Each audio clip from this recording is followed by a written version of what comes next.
on WXII 12 News. This is special coverage of the coronavirus impact. This time tomorrow, every major city in North Carolina will be under a stay-at-home order. That includes cities here in the Triad. All of this to try and keep the coronavirus from spreading. Right now, there are more than 650 reported cases in our state. There are nearly 60 positive COVID-19 cases in the Triad. Nearly half of those are in Guilford County. We have also just learned about a fourth case in Davidson County. There are also confirmed cases in Forsyth, Alamance, Davie, Randolph, and Surry counties. The number continues to go up as more people get tested. The state health director says labs have reported more than 15,000 negative tests, but she says they're still waiting for results from 15,000 tests that haven't been processed yet. There are confirmed COVID-19 cases in more than half of the counties in North Carolina. By this time tomorrow, the two largest cities in the Triad will be under a stay-at-home order. These orders are for all of Guilford County and Winston-Salem, and Forsyth County could be next. Our Leanne Danier listened in on today's Forsyth County Board of Commissioners meeting. She's working from home for us tonight. Leanne, there is a lot to talk about today.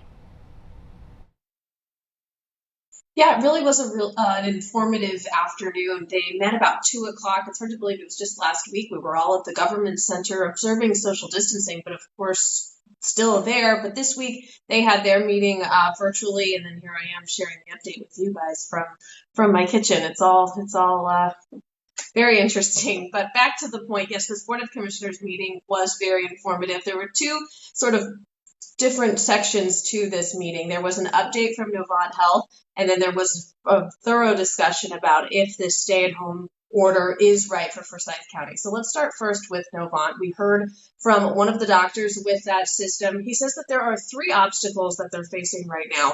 It's the time it takes to turn a test around, managing those protective supplies. We've had a lot of conversation about making sure that folks have the right equipment that they need, and those changing guidelines. There are so many things happening and so many different guidelines being put into place and updated. He said it's a challenge to keep up with them, but felt confident in their teams. He did say it is so important, though, that the folks continue to practice social distancing to try to flatten that curve. He said that there really is a real worry that the system will get overwhelmed, and so we need to continue identifying cases and then isolating people who do test positive.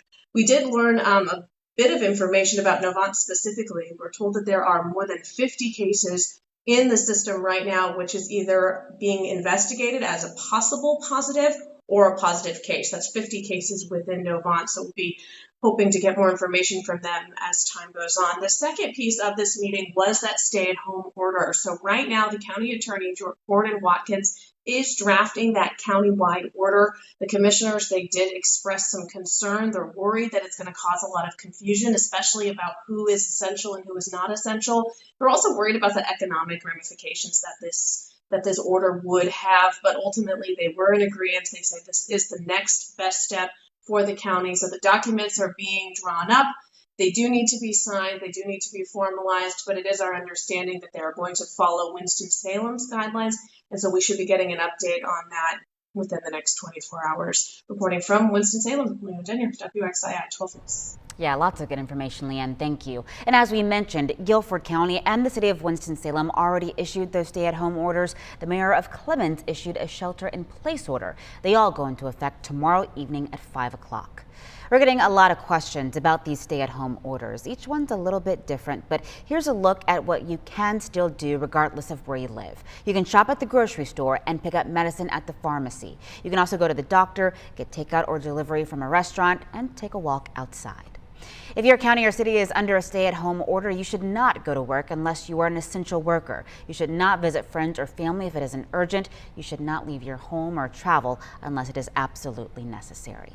Our Kenny Beck is taking a closer look at what exactly is still considered essential right now. He's working from home tonight, joining us from his back porch. Hey, Kenny.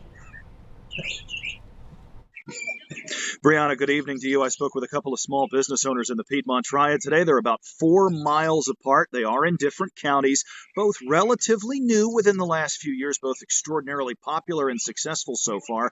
But their futures are very much different right now because one of these businesses is considered essential while the other is not. I think the time to act is now. I think the virus is here now. Pharmacies and grocery stores will, of course, stay open while cities and counties throughout the state start to demand that people stay home. Many have already adjusted their hours and added specific times for seniors. Others are reminding shoppers to keep a safe distance apart. But social distancing is nearly impossible at other places. That's why small business owner Mike Citro shut down his store, tapped that axe throwing in Clemens last week, well ahead of Friday's mandate. Even though he'd been thriving in his first year, he knows he's considered non-essential right now. I have enough savings, luckily, that I feel like I can make it through for a couple months. Of course, like most small business owners, I think our biggest fear is the ability to retain our staff. Citro has 12 employees. He hasn't fired anyone, but he's also not paying anyone. It was probably the most difficult decision I had to make when I had to let the staff know that we were going to be closing the doors, until further notice. Just 4 miles away in neighboring Davie County, another relatively small, relatively new business is virtually unaffected by all this. We're still busy. People keep coming up and ordering stuff, and we have our menu on our door, so they keep coming. Most of the lights are out inside Maddie Cakes in Advance. Customers can't go inside, but they're still baking, still filling orders, and have no plans to close. I also think that kids are at home, so I know kids really want sweets, and it's a treat for the parents having to stay home with the kids, but I just think it's like comfort food. I would be scared if I was like a new business and not established and didn't have my like constant customers. I do feel very optimistic that once it all has blown over, I think business is going to be back to normal, if not better than what normal was. Mike Citro also went on to tell me that even though his business is considered non-essential, he's not angry or doesn't feel like he's been unlucky because there are other businesses similar to his that are allowed to stay open right now. He says a great way to support these non-essential businesses, buy a gift card and buy some of their merchandise. We have links to both these businesses on our website, WXII12.com.